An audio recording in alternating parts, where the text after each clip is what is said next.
He was a man who dared to gaze upon the heavens and believe the testimony of his own eyes, yet the established order, an institution that had consolidated power for centuries, branded him a heretic. His crime was not one of action, but of intellect. For proposing that the earth itself was in motion, Galileo Galilei's formidable mind and insatiable curiosity refused to be silenced. This is the chronicle of how one man, armed with a revolutionary epistemology, confronted the most powerful institution in the Western world. He is revered as the father of modern science, an Italian astronomer and physicist whose paradigm-shifting ideas utterly reshaped our comprehension of the universe. This is the story of how his life's work laid the enduring foundation for centuries of scientific discovery. To comprehend a revolutionary, one must first appreciate the world that shaped him. Galileo Galilei entered this world on February 15, 1564, in Pisa, Italy. He was the eldest of 6 children, and though his family possessed a noble lineage, they were not affluent. This circumstance would stoke Galileo's ambition throughout his entire existence. His father, Vincenzo, was neither merchant nor politician, but a musician, a gifted lutenist and composer. Vincenzo was more than a performer, he was a theorist. He posited that the power of music was rooted not in divine mystery, but in the dispassionate laws of mathematics. He conducted his own empirical investigations, stretching strings and measuring their vibrations, attempting to uncover the physics that governed perfect harmony. Here was a man who questioned ancient wisdom, preferring to trust his own senses. One can vividly picture a young Galileo observing his father, internalizing the lesson that the world was a puzzle to be solved, not by rote memorization of ancient texts, but by direct engagement, by testing, by observing, by doing. In the early 1570s, the family relocated to Florence. As a teenager, Galileo was dispatched to a monastery school, where he flourished in the quiet, scholarly environment. He progressed so far as to become a novice, with every intention of joining the monastic order. His father, however, harbored different aspirations. Vincenzo envisioned a more practical, and hopefully more lucrative, future for his son. He withdrew Galileo from the monastery and, in 1581, enrolled him at the University of Pisa to pursue medicine. It was a respectable profession, but for one intractable problem. Galileo was profoundly bored. He demonstrated no interest in memorizing ancient medical treatises. Instead, he found himself irresistibly drawn to lectures on mathematics and natural philosophy. Even as a young student, Galileo evinced a distinctly argumentative disposition. He refused to accept the pronouncements of his professors merely on the authority of the ancient philosopher Aristotle. For nearly 2 millennia, Aristotle's word had been the final authority on the mechanics of the universe. To Galileo, this represented a form of intellectual He believed truth was a product of observation and reason, not the blind acceptance of antiquated doctrine. His professors christened him the Wrangler. While his peers dutifully transcribed lectures, Galileo was interrogating the material. This period gives rise to a famous, if perhaps apocryphal, anecdote. One day, while seated in the Pisa Cathedral, he supposedly observed a large chandelier swinging overhead. As the oscillations diminished in amplitude, he used his own pulse to time them and perceived something extraordinary. Every swing, regardless of its arc, required the same amount of time. This was the principle of the pendulum. His first significant discovery, a law of physics hiding in plain sight. This passion for mathematics, and his compulsion to measure the world, culminated in his departure from medical school in 1585. Without a degree and much to his father's consternation, he returned to Florence and sustained himself by offering private mathematics lessons. He immersed himself in the works of Greek mathematicians, like Archimedes and Euclid, discovering in their logic a certainty absent in philosophy. he was no longer merely a student. He was a scientist in the making. In 1586, he composed his first scientific paper, The Little Balance, which refined the work of Archimedes. His reputation began to germinate. This burgeoning fame eventually secured him a position back where he began. In 1589, at the age of 25, Galileo was appointed the chair of mathematics at the University of Pisa.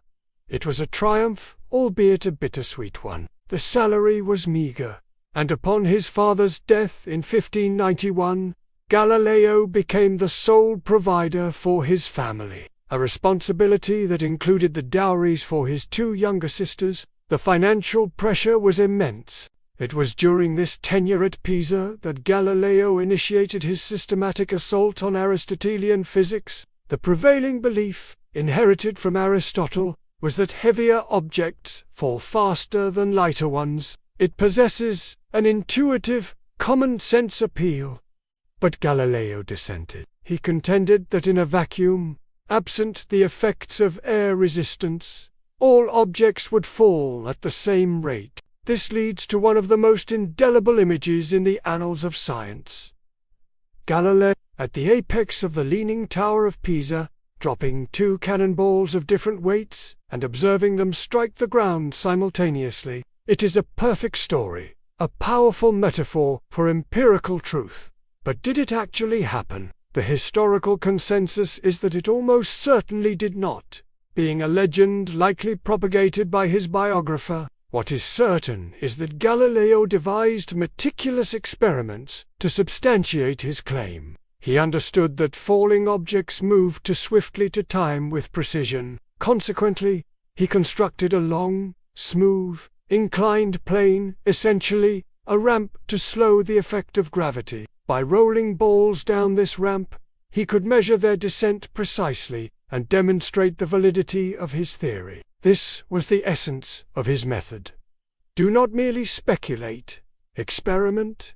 Do not just argue, measure. It was the dawn of a new methodology for science. Despite his groundbreaking work, Galileo was restless in Pisa. The remuneration was poor, and his contentious style had not endeared him to his colleagues. He sought a change. In 1592, that opportunity materialized. He was appointed professor of mathematics at the prestigious University of Padua, within the affluent Republic of Venice. The salary was 3 times what he had been earning. He would later reflect that the 18 years he spent in Padua were the happiest of his life. In Padua, he thrived. He entered into a long-term relationship with a woman named Marina Gamba, with whom he had 3 children. He was a charismatic and popular lecturer and operated a workshop from his home, manufacturing and selling scientific instruments to supplement his income. Yet his mind remained fixed on the stars. Officially, his curriculum demanded that he teach the geocentric astronomy of Ptolemy. Privately, however, he was becoming increasingly persuaded by a different cosmological model, one proposed decades earlier by the Polish astronomer Nicolaus Copernicus. Copernicus had advanced a radical thesis. The sun, not the earth, was the center of the universe. To the majority, this was a preposterous notion. It defied the evidence of one's own senses. We do not perceive the earth's motion, and it appeared to contradict the Holy Scriptures, which spoke of the sun traversing the sky. But to a mathematician like Galileo, the Copernican system possessed an elegant logic that the cumbersome Ptolemaic model lacked. In a letter to the astronomer Johannes Kepler, he confessed his Copernican convictions, but he maintained a public silence. It was a dangerous belief to champion, and besides, he lacked definitive proof. For the moment, everything changed in the summer of 1609. A rumor arrived in Venice. A Dutch spectacle maker had fabricated a spyglass that made distant objects appear near. To most, it was a novelty. To Galileo, it was a revelation. While others saw a toy, Galileo immediately grasped its profound potential. He did not even need to inspect one. Working from a mere description, he deduced the optical principles behind the device and began to construct his own. His first attempt yielded a magnification of 3 times. It was a modest beginning, but Galileo was a master craftsman. He taught himself to grind his own lenses, progressively making them more refined and powerful. Soon, he possessed a telescope capable of magnifying objects 30 times an instrument far superior to any other in existence. In the autumn of 1609, Galileo did something unprecedented. He pointed his telescope toward the night sky, and the cosmos was irrevocably altered. First, he observed the moon. For millennia, the moon was held to be a perfect, ethereal sphere, just as Aristotle had taught. Through Galileo's eyepiece, a new moon emerged. It was not perfect, it was a world. He witnessed a surface that was rough and variegated, covered in mountains and craters, analogous to the Earth. He was even able to calculate the height of the lunar mountains. The heavens were not some separate, immaculate realm. They were a place. He then aimed his instrument at the Milky Way. The ancients had perceived it as a nebulous cloud. Galileo's telescope resolved it into what it truly was: a staggering collection of innumerable individual stars. The universe had suddenly become unimaginably vast. Then came the discovery that would change everything. In January 1610, he turned his attention to Jupiter. He noticed 3 faint, star-like points of light nearby. The following night, he saw they had shifted, but they were moving with Jupiter. Night after night, he meticulously tracked them. He soon observed a 4th body join them. He watched as they disappeared behind Jupiter and re-emerged on the other side. The conclusion was inescapable. These were not stars, they were moons, orbiting Jupiter, just as our moon orbits the Earth. This was a catastrophic blow to the traditional conception of the cosmos. The geocentric model dictated that everything in the heavens must circle the Earth. Yet here were 4 celestial bodies clearly orbiting another planet. It proved that the Earth was not the unique center of all motion. Suddenly, the Copernican idea of planets, including our own, orbiting the Sun seemed dramatically more plausible.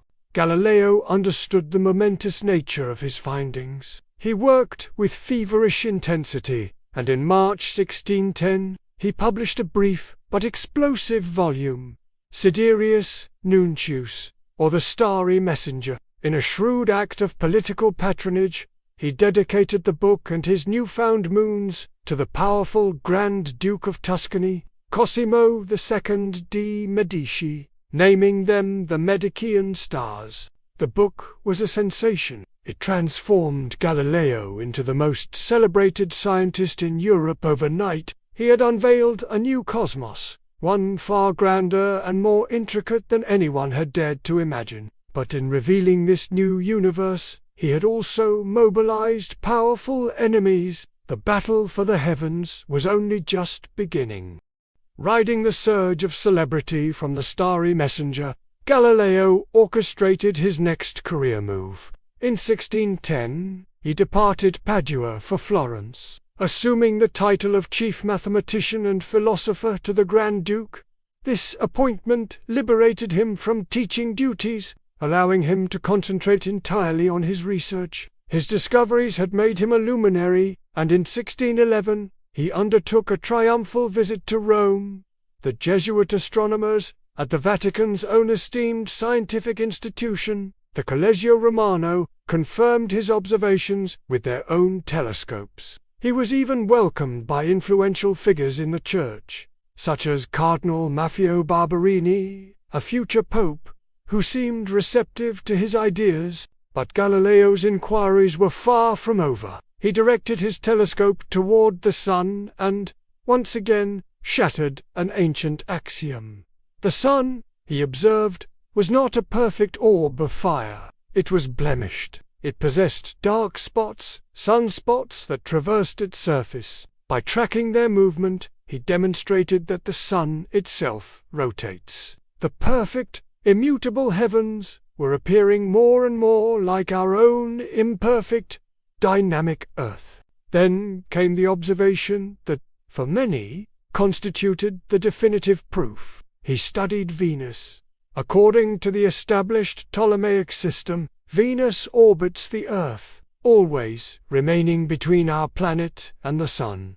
If this were true, an observer on Earth should only ever see Venus as a crescent. We would never witness it as a fully illuminated circle. The Copernican model, however, predicted something different. If Venus orbits the Sun, then from our vantage point, we should observe it cycle through a complete set of phases, identical to those of our Moon. And that is precisely what Galileo saw. He watched Venus transition from a slender crescent to a full, brilliant disk. This was the irrefutable evidence, the smoking gun. It was direct, observational proof that the Ptolemaic model was fundamentally flawed. The system that had held sway for 1,500 years had been broken. Yet with each new discovery, the opposition grew more vociferous. His initial adversaries were not ecclesiastics, but his fellow professors. These were men whose entire careers were predicated on the teachings of Aristotle. Galileo's work was not merely a scientific challenge. It was an existential threat to their scholastic authority and worldview. Some, in a testament to their dogmatic resistance, refused to even look through his telescope, convinced it was an instrument of deception. More perilous, however, was the opposition coalescing within the Church. The conflict was no longer purely scientific. It was about authority. The Catholic Church was in the midst of the Counter-Reformation, a period of institutional defense against the rise of Protestantism. A central tenet was the interpretation of the Bible, and the Church's stance was unequivocal. It alone held the authority to interpret Holy Scripture, and now here was Galileo, a layman, advancing a theory that seemed to directly contradict passages in the Bible, such as the story in which Joshua commands the sun, not the earth, to stand still. In 1613, Galileo composed a letter arguing that the Bible was not a scientific text. He famously wrote that the Bible teaches how to go to heaven, not how the heavens go. He contended that when Scripture appeared to conflict with demonstrable scientific fact, the Scriptures should be interpreted allegorically. It was a reasonable argument, but in the tense climate of the time, a dangerous one. In the eyes of his enemies, he was trespassing on the sacred territory of theology. They seized their opportunity. A Dominican friar denounced Galileo from the pulpit. The following year, another friar filed a formal complaint against him with the Roman Inquisition. The wheels of the Holy Office began to grind. In 1616, Galileo traveled to Rome to defend his position. The case was overseen by Cardinal Robert Bellarmine. Bellarmine was no fool, but his primary duty was to safeguard the Church's authority. He and a committee of advisors examined the Copernican theory. Their verdict was swift. The proposition that the sun is the center of the universe and that the earth moves was declared formally heretical because it contradicted Holy Scripture. Galileo himself was not declared a heretic. Aided by powerful friends, he was treated with relative clemency. On February 26, 1616, he was summoned to Cardinal Bellarmine's residence and issued a private warning. He was ordered to completely abandon the Copernican idea. He was forbidden to hold, teach, or defend it in any capacity. A few days later, Copernicus's book was placed on the index of prohibited books. Galileo, seeing no alternative, acquiesced. It appeared the conflict had been resolved. But Galileo was not a man who could remain silent indefinitely. The greatest ordeal of his life was yet to come. For several years, an uneasy truce prevailed. Then, in 1623, an event occurred that rekindled Galileo's hope. His friend and admirer, Cardinal Maffeo Barberini, was elected Pope, assuming the name Urban VIII. For Galileo, this was momentous news. He believed he finally had an ally in the Vatican. In 1624, Galileo had 6 audiences with the new Pope. Urban VIII affirmed that the 1616 decree remained in effect, but he granted Galileo an opening. He permitted Galileo to write about the Copernican theory, but with 2 crucial stipulations. He must treat it strictly as a hypothesis, not as established fact, and he must give balanced arguments for both the geocentric and heliocentric systems. Galileo perceived his opportunity. He dedicated the next 6 years to composing his magnum opus, Dialogue Concerning the 2 Chief World Systems. This was no dry, academic tome. It was a masterpiece of rhetorical literature, structured as a 4-day conversation among 3 characters. First, there is Salviati, a brilliant academic who argues eloquently for the Copernican system.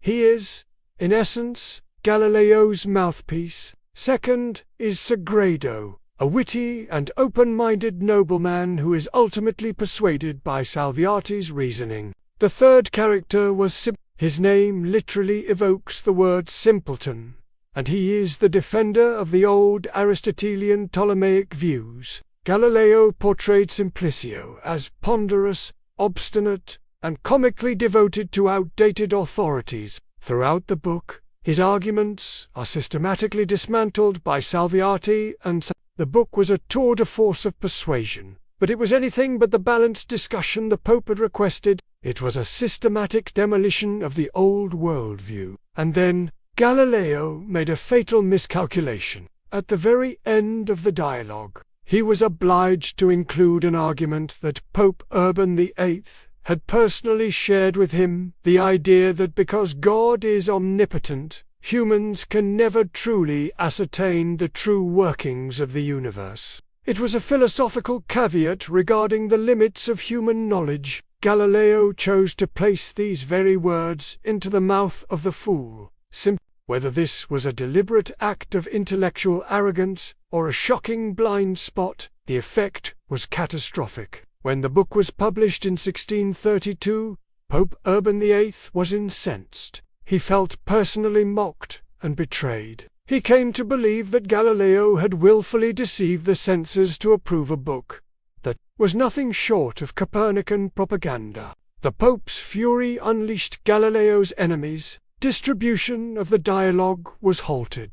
A papal commission was appointed, and its report was damning. In September 1632, the Pope referred the case to the Roman Inquisition. Galileo, now nearly 70 years old and in failing health, was summoned to Rome to stand trial for heresy. The trial commenced on April 12, 1633. The central charge was that he had contravened the injunction of 1616. His defense, that he was not truly defending Copernicanism, but merely discussing it, was tenuous and unconvincing. Behind the scenes, figures like the Pope's own nephew attempted to secure a more lenient sentence, but the hardliners and the Pope himself demanded a full and public Galileo was interrogated. While he was not physically tortured, the threat of it was a standard component of the inquisitorial process. Under immense psychological duress, the old scientist's resolve finally broke. On June 22, 1633, the verdict was delivered. Galileo was found vehemently suspect of heresy. He was condemned for believing and holding the false doctrine that the sun is the center of the world and that the earth moves. His book was banned, and he was sentenced to formal imprisonment. For his final humiliation, he was forced to kneel and publicly abjure, curse, and detest his own scientific conclusions. Dressed in the white robe of a penitent, Galileo read the prepared text. I, Galileo, abjure, cursed, and detest the aforesaid errors and heresies. There is a celebrated legend that, as he rose to his feet, he muttered, Persimove, and yet it moves. It is a magnificent story, the ultimate symbol of defiant truth against unchecked power. But, like the story of the Leaning Tower, it is almost certainly just that, a story. The reality of that day was not defiance. but defeat. Galileo, the great champion of reason, had been formally and utterly Galileo's sentence was life imprisonment, but it was executed with a measure of compassion. He was not left to languish in a dungeon. His sentence was swiftly commuted to house arrest, and he was confined for the remainder of his life to his small villa in Arcetri, near Florence. He was old, vanquished, and heartbroken, a state compounded by the death of his beloved daughter Virginia in 1634, and, in a final, cruel twist of fate, the man who had seen farther into the universe than any human in history was now going blind. But even imprisoned and silenced, Galileo's intellect could not be chained. His true reward was not to be personal freedom, but the enduring survival of his ideas. While his dialogue was banned by the Church, it was being printed in Protestant countries, igniting a new generation of scientists. He had lost the battle with the institution, but his methodology, his way of thinking, was winning the war for the future of science, and he had one final, great book left in him. Forbidden from writing about cosmology, he returned to the questions that had captivated him as a young man. Motion and mechanics, working in secret, dictating to his students when his sight failed him completely, he compiled his life's work in physics. The manuscript was smuggled out of Italy and published in Holland in 1638. He titled it, Discourses and Mathematical Demonstrations Relating to Two New Sciences. This book, which Galileo himself considered his most significant contribution, became his ultimate legacy. It established the modern sciences of material strength and kinetics. It contained his law of falling bodies, his principle of inertia, and his analysis of projectile motion. This was the volume that laid the direct groundwork for Isaac Newton. Newton's celebrated laws of motion did not emerge from a vacuum. They were built directly upon the foundation that Galileo had so painstakingly constructed. Galileo Galilei died on January 8, 1642, still under house arrest. He had confronted the system and had been broken by it, but his ultimate resurrection was his vindication by history. His struggle was transformed into a powerful symbol of the conflict between dogma and free inquiry. It would take the Church a very long time to acknowledge its error. In 1992, more than 350 years after the trial, Pope John Paul II formally expressed regret for the way Galileo was treated, acknowledging the tragic mutual incomprehension that had separated science and faith. Galileo's life demonstrates the power of a single, inquisitive mind to resculpt our understanding of reality. He bequeathed to us the tools, both the physical telescope and the intellectual framework of the scientific method, to question everything and to read the book of the universe for ourselves. His discoveries were monumental, but his greatest contribution was arguably his tenacious insistence that science must be founded on evidence, and that the pursuit of knowledge demands the courage to challenge authority and to believe what we see. Albert Einstein described Galileo as the father of modern science. It is a fitting He taught us that the heavens are a physical domain to be explored, that the language of nature is mathematics, and that no authority, no matter how powerful or entrenched, can permanently obstruct a truth that is waiting to be discovered. So what do you think was Galileo's most important contribution? Was it his discoveries with the telescope, his work on physics, or his fight for scientific freedom? Let us know in the comments below. And if you want to learn more about the brilliant minds who shaped our world, make sure to subscribe and hit that notification bell. Thanks for watching.